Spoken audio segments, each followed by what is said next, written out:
Recently, we installed one of our drain tile systems for a homeowner in Fridley, Minnesota.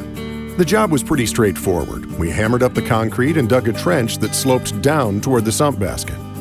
Our crew also drilled holes in each and every cavity of the block to direct water into our system. We then installed rigid PVC drain tile and surrounded it with washed rock to create a drainage field.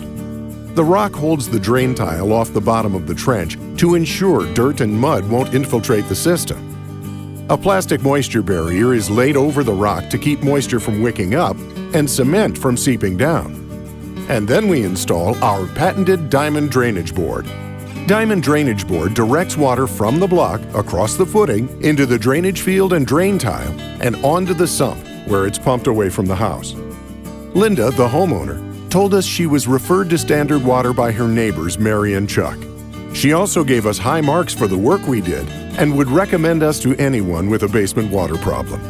If you have water in your basement, don't hesitate to contact us today.